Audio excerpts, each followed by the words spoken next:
Meus irmãos, que vantagem há se alguém disser que tem fé e não tiver obras? Essa fé poderá salvá-lo? Se um irmão ou irmã estiverem necessitados de roupas e do alimento de cada dia, e algum de vós lhes disser, ide em paz, aquecei-vos e saciai-vos, e não lhes derdes as coisas necessárias para o corpo, que vantagem há nisso? Assim também a fé por si mesma é morta, se não tiver obras. Mas alguém dirá, tu tens fé, e eu tenho as obras. Mostra-me tua fé sem obras, e eu te mostrarei minha fé por meio de minhas obras. Crês que Deus é um só? Fazes bem, pois os demónios também creem e estremecem. Mas ao homem insensato, queres ser convencido de que a fé sem obras é inútil? Não foi pelas obras que nosso pai Abraão foi justificado, quando ofereceu sobre o altar seu filho Isaque? Vês que a fé cooperou com suas obras, e pelas obras a fé foi aperfeiçoada. Assim se cumpriu a Escritura que diz, Abraão creu em Deus, e isso lhe foi atribuído como justiça, e ele foi chamado amigo de Deus. Vedes então que o homem é justificado pelas obras, e não somente pela fé. De igual modo, a prostituta Raabe não foi também justificada pelas obras, quando acolheu os espias e os fez sair por outro caminho? Pois assim como o corpo sem o espírito está morto, também a fé sem obras está morta. Esta manhã nós avançamos no estudo que estamos a fazer da carta de Tiago, e a mensagem que vos quero pregar chama-se As Obras da Fé e a Fé das Obras, e queremos ver como é que, através do que Tiago está a dizer, por um lado, não podemos desligar obras da fé que dizemos ter, e por outro, quando somos chamados a atuar, a agir na prática, temos de fazê-lo sempre em cima de um fundamento de fé. Sabem, hoje, já há alguns anos, na nossa cultura, na nossa sociedade, a palavra fé, o termo fé, saiu da igreja para passar a ser usado por quase toda a gente. Hoje tornou-se relativamente banal qualquer pessoa, mesmo que não tenha fé, usar a palavra fé para exprimir algum tipo de sentimento positivo, um desejo, com uma boa intenção. E geralmente o uso da palavra fé é um uso mais platónico do que propriamente prático. É mais uma questão de uma ideia que queremos alcançar do que propriamente alguma coisa que de facto muda a nossa vida. Mas quando nós vamos para a palavra, em particular hoje, neste texto da carta de Tiago, nós percebemos que a fé é a coisa mais prática que existe. Porquê? Porquê é que nós podemos afirmar uma coisa destas? Porque a fé é a consequência do facto de Jesus, a palavra de Deus, o Verbo eterno, ter feito a coisa mais prática de todas, que foi ter vindo em carne e osso. Por causa do que Jesus fez por ti e por mim, a consequência imediata e necessária da nossa vida é a fé, porque ela mostra aquilo que Jesus fez no nosso lugar. E é isso que nós queremos ver nesta manhã, a maneira como somos chamados a viver pela fé no nosso Senhor Jesus Cristo. Vamos orar nesta hora. Querido Deus e Pai, obrigado porque reúnes o teu povo numa só voz para declarar que só tu és Deus. Reúnes o teu povo, Senhor, para ser transformado pelo poder do teu Evangelho. Obrigado porque todos aqueles que estão aqui reunidos estão aqui porque tu os trouxeste de uma maneira ou de outra. Obrigado por aqueles que já se reuniram no serviço de culto anterior. Obrigado porque tu estás a juntar a tua igreja para te louvar. Ajuda-nos nesta hora a ouvir a tua palavra, para que as nossas vidas sejam transformadas, para que elas não fiquem iguais como aqui entramos, mas que possamos, Senhor, amar-te mais e depender mais do teu Filho Jesus. Ajuda-me a pregar para que eu possa ser claro, para que eu possa ser fiel à tua palavra, Senhor, e para que a tua igreja possa ser edificada, não pela minha força ou minha capacidade, porque eu não as tenho, mas pelo teu poder, Senhor. Ajuda-nos nesta hora, para que tudo possa ser para a tua honra e tua glória, no nome de Jesus. Amém. Muito bem, vamos então entrar neste texto. Como nós temos visto, a carta de Tiago é uma carta que, de uma maneira resumida, mostra como é que um cristão vive. Como é que um cristão vive? É uma carta muito prática. Isso não significa que não seja uma carta recheada de teologia, mas significa que Tiago, contrariamente àquilo que Paulo costuma fazer, ele não elabora muito a sua teologia.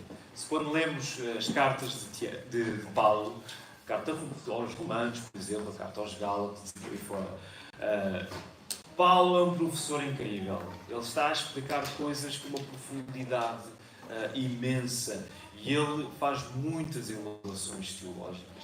Tiago, nem tanto. No entanto, isso não significa que não haja uma teologia profunda, não haja um entendimento de quem Deus é, de quem Cristo é, da obra do Evangelho profundo nesta carta de Tiago. Tiago está mais preocupado em partir logo para a ação. E neste texto que nós lemos hoje, do verso 14 ao verso 26, volta a colocar os teus olhos lá, familiariza-te com o que o texto está a dizer. Nós temos de compreender que este é um texto eminentemente acerca de fé, mas esta não é a primeira vez que Tiago fala sobre fé.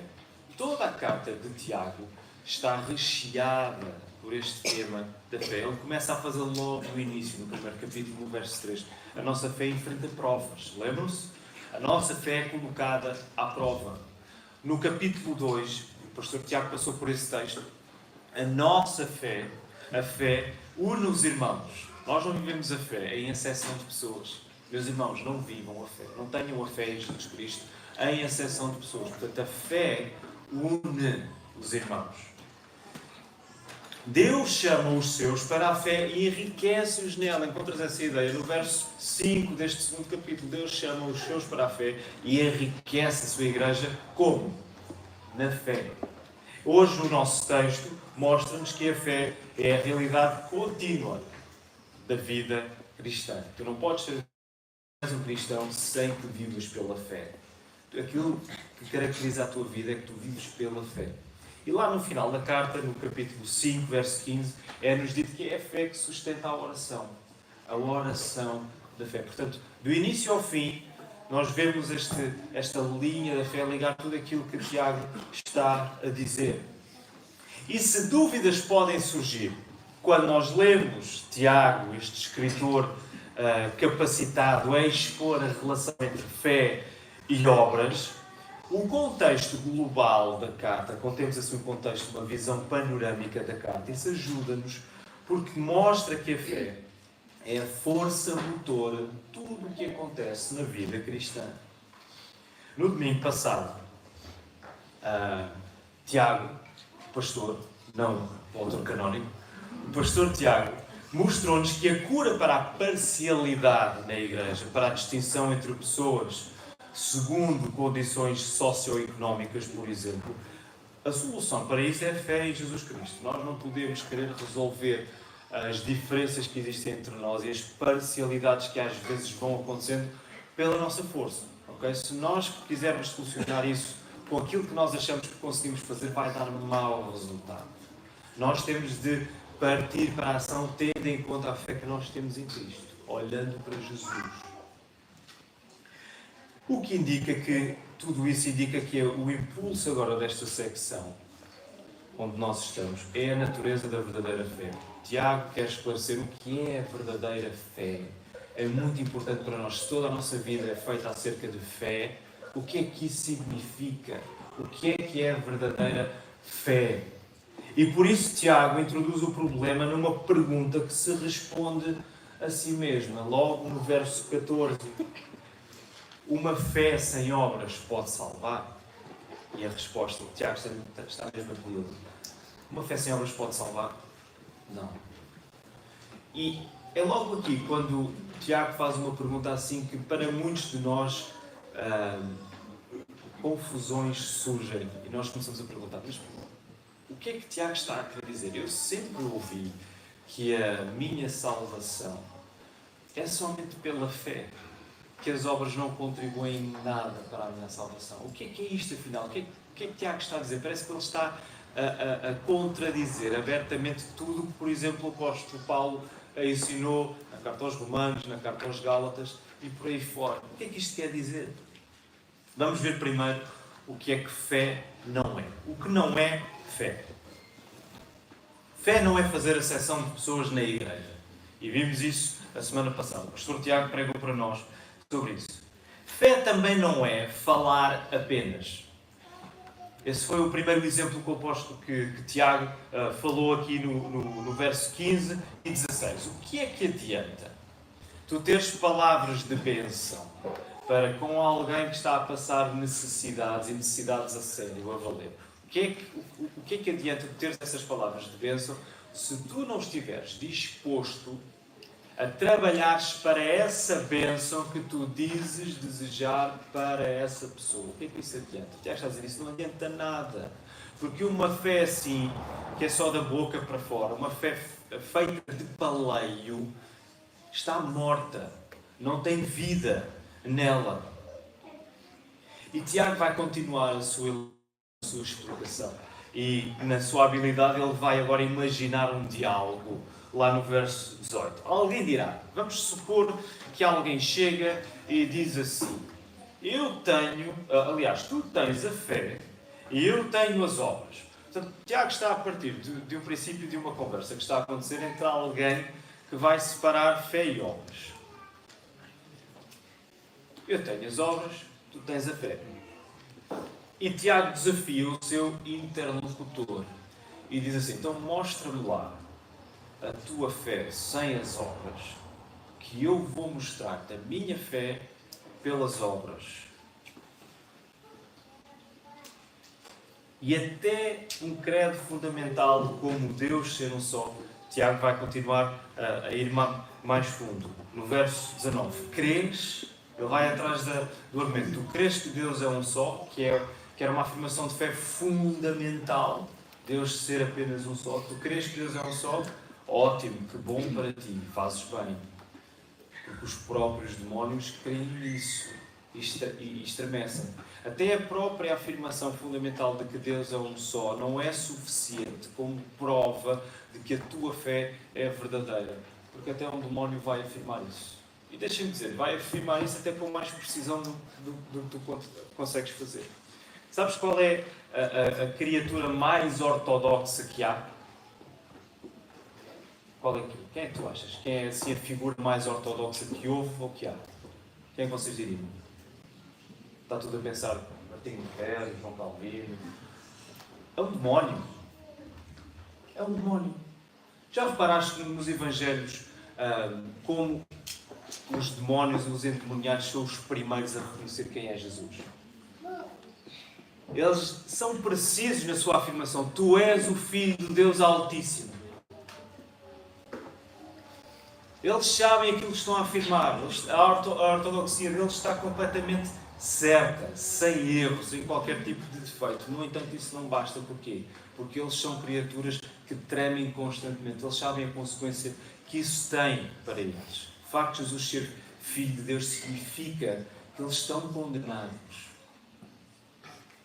Portanto, não chega a afirmar que uma fé, não chega a afirmar que Deus é um só, uma afirmação fundamental para a nossa fé, para provar que de facto aquilo que tu afirmas, que a fé que tu afirmas ter, ela é verdadeira. Por isso nós percebemos aqui o que fé não é.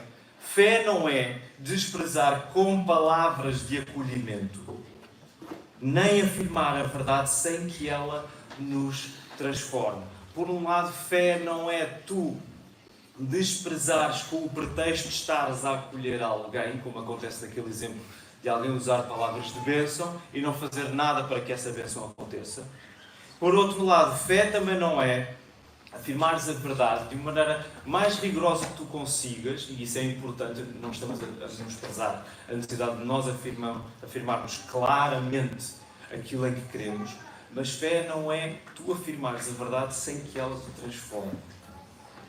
Tu podes ser a pessoa mais teológica, mais doutrinária que existe. Se isso não tiver um efeito prático, transformador na tua vida, isso nada serve. Por isso toma cuidado quando tu entras, e para nós cristãos, evangélicos, mais de uma doutrina mais calvinista, é muito fácil para nós entrarmos em discussões, em debates, em disputas. Muito cuidado com isso. Porque a partir do momento em que tu estás mais preocupado em afirmares aquilo que tu crês de uma maneira que tu te mostras, tu já estás a colocar-te numa posição em que a verdade não tem efeito em ti. Cuidado com isso. Então, o que é fé? Já vimos o que fé não é. O que é fé? Se a fé sem obras é morta, Tiago vai rematar agora o assunto. As obras são uma consequência natural da fé e não podem ser separadas dela. As obras são uma consequência. Aquilo que tu fazes, aquilo que eu e tu fazemos, a prática da nossa vida é uma consequência natural da fé que nós dizemos ter em Jesus. E nós não podemos separar uma coisa da outra. E Tiago vai provar isto usando 2 exemplos do Velho Testamento.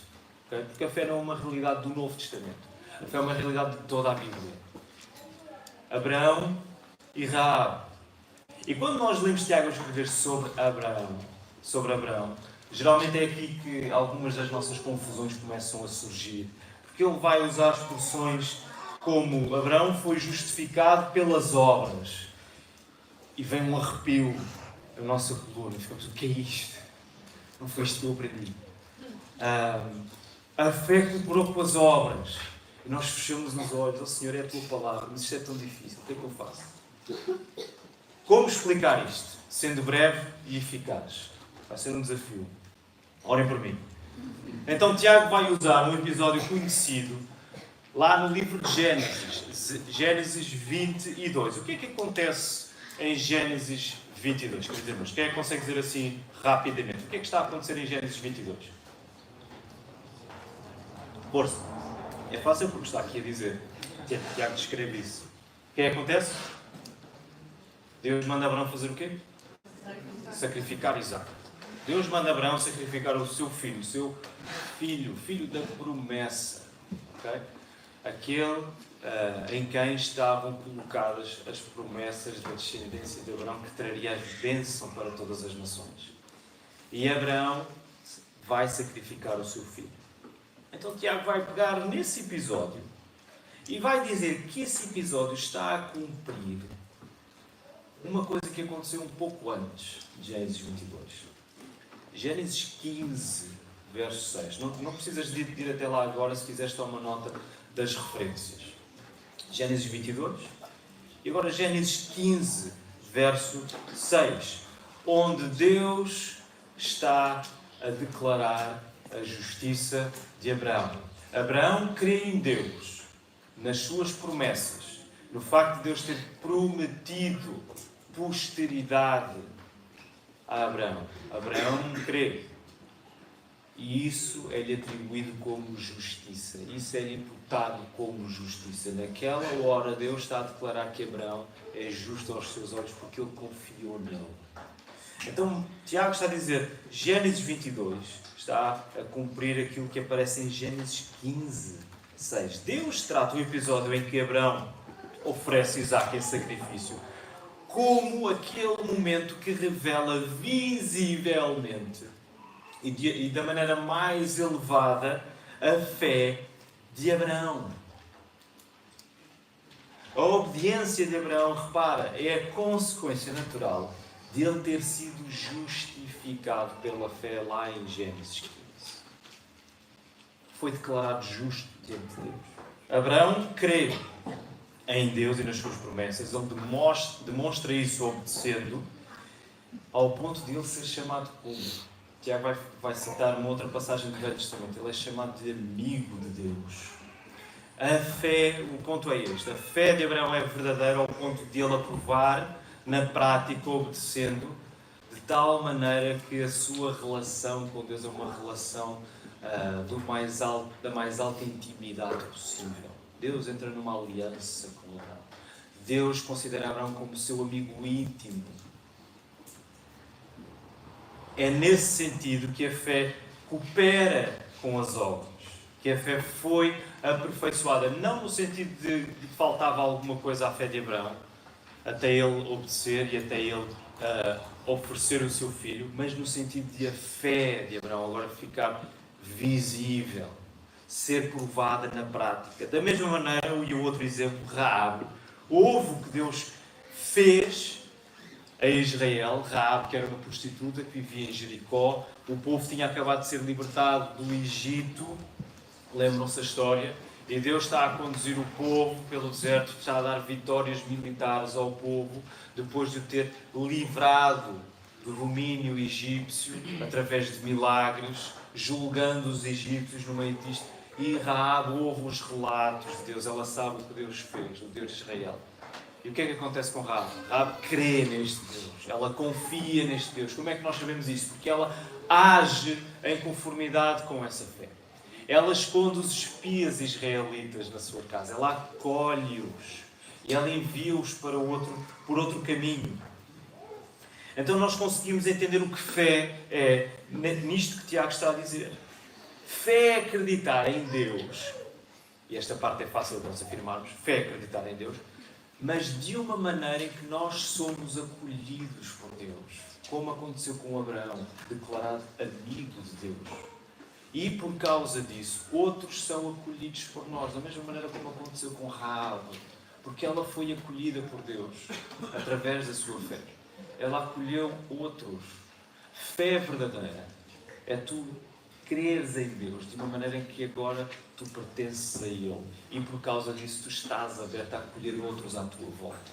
No fundo, a fé verdadeira é aquela que se manifesta no amor a Deus e no amor ao próximo.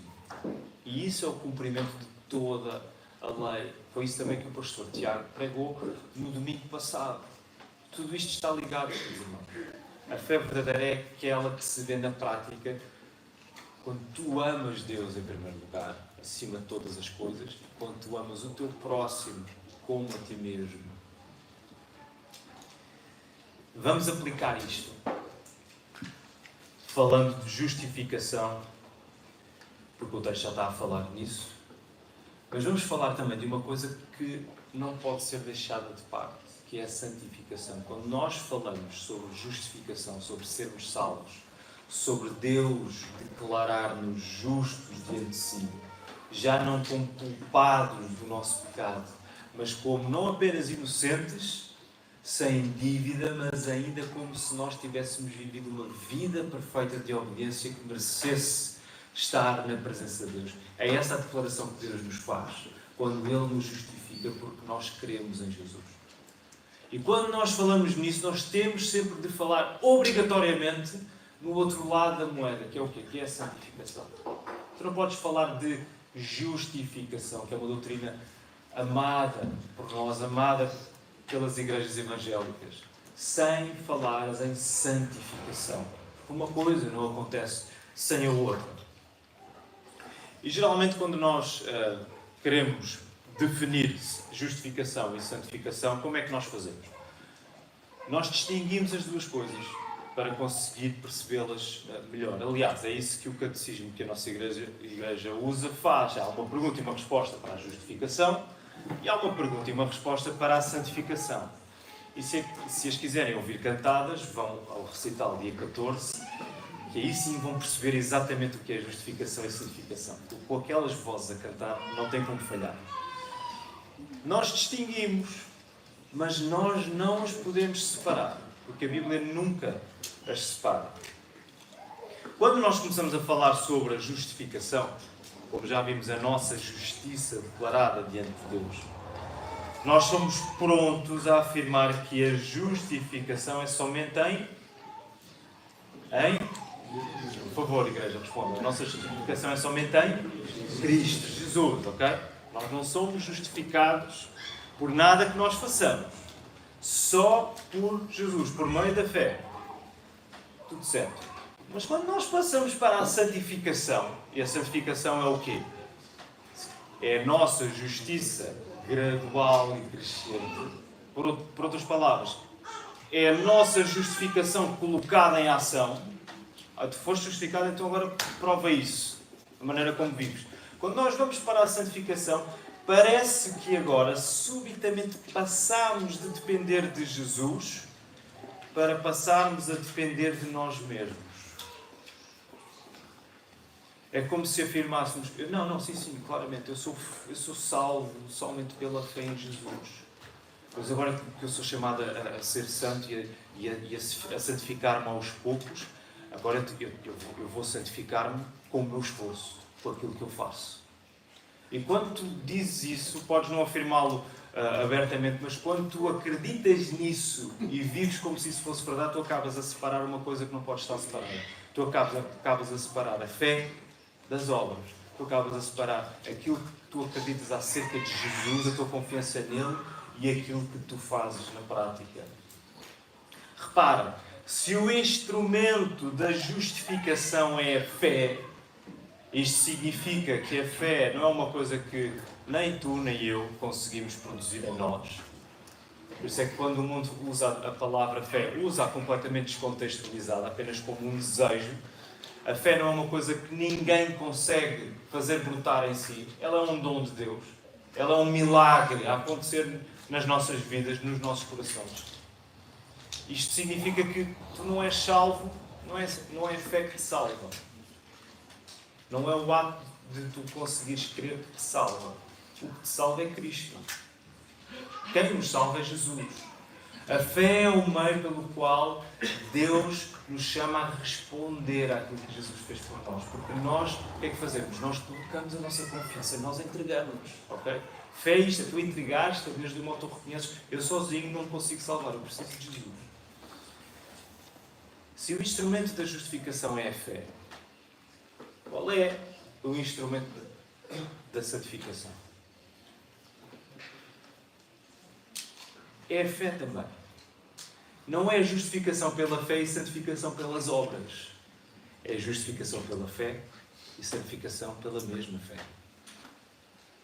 Não podemos separar aquilo que a Bíblia nunca separa ao longo dela. Porque quando o fazemos, quando nós separamos o facto de termos sido justificados e agora da nossa santificação, essa é a razão pela qual nós erramos vez após vez. Essa é a razão pela qual nós voltamos a cair em pecados. Porque achamos que está dependente de nós.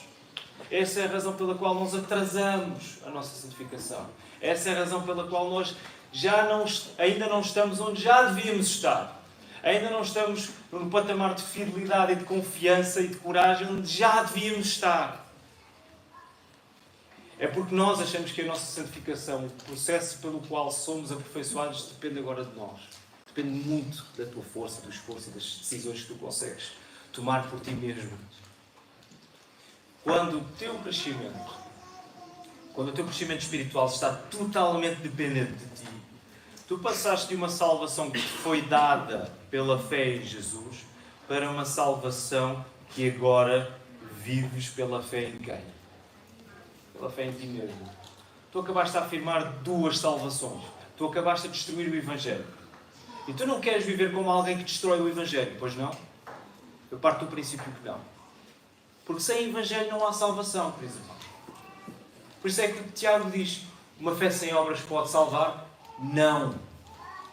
Porque a fé verdadeira é aquela que pede uma vida transformada e que mostra essa transformação na prática, em cada dia.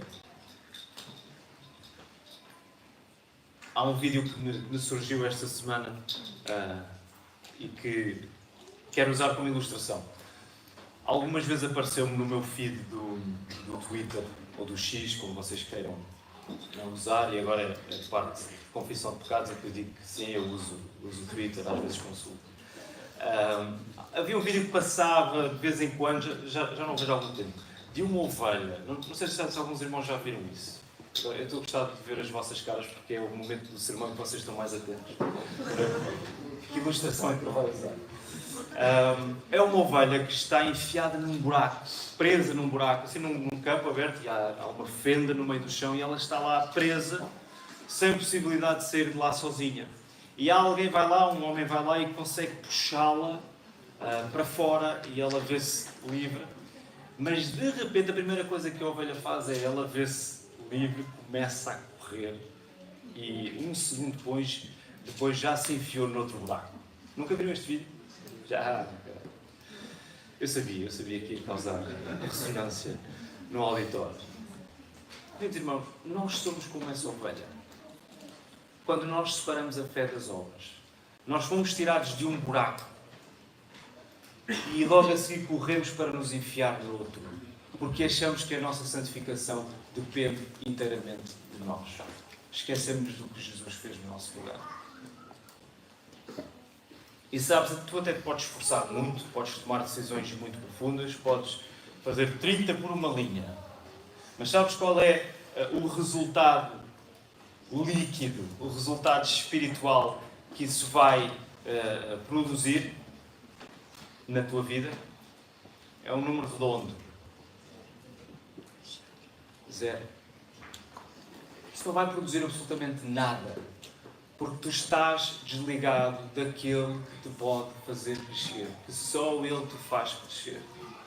Se não há fé sem obras, e nós já vimos isto, não há obras sem fé.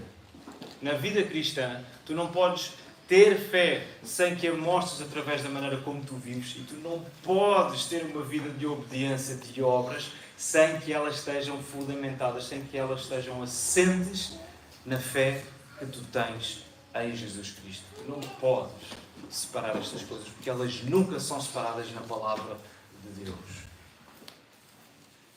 Mas agora alguém pode perguntar: será que o esforço pessoal então agora é desvalorizado? Será que já não interessa se eu não sou santificado dependendo de mim, daquilo que eu faço? Será que já não interessa esforçar-me? Será que já não interessa fazer coisas com intenção? Não, de maneira nenhuma. Claro que não. A santificação pede a nossa prática constante. Somos exortados constantemente à obediência. A diferença, compreende isto, a diferença radical agora, porque tem a ver com a raiz. A diferença radical é que a tua obediência agora é uma obediência de fé. Não é uma obediência que tu tentas fazer por ti próprio. Não é uma obediência que tu tentas produzir por ti mesmo. Tu até podes começar a tentar. Nos primeiros tempos eu estou a conseguir obedecer, mas tu cedo vais descobrir que não há nada em ti que te dê a força para tu continuares a obedecer de maneira constante e fiel. Não estás a fazê-lo com fé. Estás a fazê-lo por ti mesmo. A diferença radical é que aquilo que nós somos chamados a fazer, a obedecer, a crescer, a aperfeiçoar-nos, a lutar, tudo isso é feito pela fé. Não tires a fé da tua vida. Avança pela fé. Não olhes para ti, olha para Jesus. Qualquer esforço na tua obediência é um esforço feito em fé, porque tu dependes totalmente do que Jesus já fez por ti. Se nós somos esta ovelha que, sendo tirada de um buraco, rapidamente corre para se enfiar noutro, Jesus é o Cordeiro perfeito, que Ele sim foi colocado no buraco de uma maneira que ninguém o tirou de lá. Mas Ele sofreu o dano. E Ele próprio saiu de lá. Ele venceu o nosso pecado. Ele venceu a nossa desobediência. Ele venceu a nossa culpa. Para que agora o poder que habita em nós seja um poder tal que tu podes viver ou obedecer olhando para Jesus. Tu não dependes de ti. Tu já não tens de te provar. Percebes a liberdade que isto traz? Percebes a leveza que isto traz à nossa vida, mesmo nos momentos difíceis? Nós que cantámos há pouco, é nada põe a minha fé senão na graça de Jesus. É isso que isto significa. Pela fé tu não te provas a ti mesmo no que fazes, mas tu provas na prática o poder de Jesus em ti. Deus não te salvou, Deus não me salvou para nós vivermos para nós próprios agora. Deus salvou-nos para uma vida de boas obras, que Ele preparou de antemão, já estavam preparadas, ok? Diz lá Paulo aos Efésios, a vida que Ele tem para ti, que Ele quer que tu vivas, Ele já preparou lá atrás. Portanto, tu não podes separar as duas coisas, tu agora vives pela fé, porque tu vives não para te mostrar a ti. Isso é um erro peso que tu podes ter na tua vida. Já viste a maldição que é nós até ao final da nossa vida vivermos só para nos mostrarmos a nós próprios, para que os outros nos validem? para que os outros nos aprovem, para te julgares suficientemente bom. Isso é uma maldição. A maior bênção, de facto, é que tu estás livre para afirmares o pior que há em ti. E aí sim, com os olhos em Jesus, tu podes viver em santificação. Porque Jesus fez tudo no teu lugar. E tu agora vives para mostrar o teu Salvador. Nós vivemos para louvar o nosso Senhor. Nós vivemos para mostrar quem o nosso Deus é. É tudo acerca de Jesus, não é nada acerca de ti e acerca de mim. Nada. É tudo acerca de Jesus. Por isso, não separes aquilo que a Bíblia não separa. A tua fé fica palpável na tua obediência. Como é que nós, como igreja, temos a capacidade de perceber que o meu irmão Mateus ou a minha irmã Irene, ou seja quem for, está a viver pela fé? Pela maneira como a pessoa vive. É palpável. Havendo altos e baixos na nossa vida, mas é palpável que nós somos pessoas que não desistem da luta pela fé. Porque nós insistimos em confiar em Jesus. Sabes que uma fé morta é como um corpo que perdeu vida, seja ele humano ou animal. Passado uns dias, passado não muito tempo, ele vai começar vai começar a cheirar mal, vai começar a deteriorar-se. Sabes que na igreja não é diferente. Ao início, se tu afirmas fé, ok, as coisas parecem que estão alinhadas, parece que aquela pessoa de facto é cristã, tem um testemunho interessante, está a fazer um caminho também interessante, mas se a fé não for verdadeira, a vida dela vai começar a cheirar mal. Vai dar para topar que não há vida verdadeira ali. É por isso que tantas vezes queremos pessoas a vir, a mostrar entusiasmo e a sair. O mais importante não é o entusiasmo inicial que tu mostras, embora isso também seja importante. O mais importante é tu ficares. É tu te agarrares. É tu seres aquela criança chata, e eu tenho lá em casa 4. Aquela criança chata que te agarra na perna e não te deixa. Papá, sai daqui. Eu sou um pai mau, eu digo sai daqui. Mas o nosso Pai do Céu não é mau.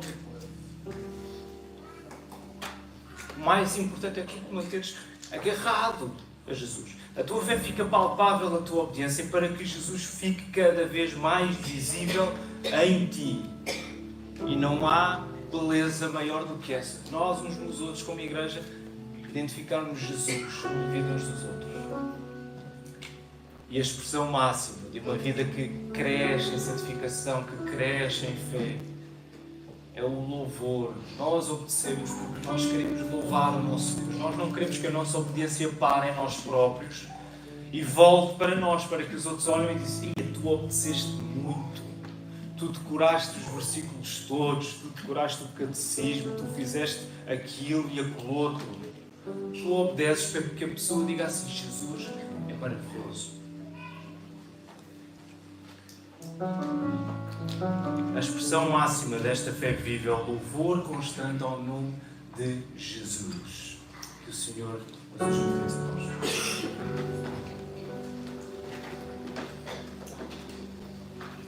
Senhor, esta é a nossa oração. Que a nossa vida seja um sacrifício constante de louvor a Ti. Porque o maior sacrifício de todos já foi feito, Senhor. Não fomos nós que o fizemos, foi o Teu Filho por nós. Como um cordeiro que foi levado mudo para o matadouro. O Teu Filho levou sobre nós as nossas transgressões e as nossas iniquidades, para que sobre nós repousasse a Tua paz, o Teu favor, a Tua salvação, de modo que hoje nós já não queremos viver de outra maneira senão a sacrificar aquilo que Tu nos chamas a sacrificar, porque nós queremos seguir o nosso Senhor Jesus. Ajuda-nos, Pai, porque muitas vezes é difícil e nós confessamos o pecado, muitas vezes não queremos. Perdoa-nos, Senhor. Receba uma bênção do nosso Deus. Que a graça do Senhor Jesus Cristo, o amor de Deus Pai e a comunhão do Espírito Santo estejam com todos, agora e para sempre. Amém.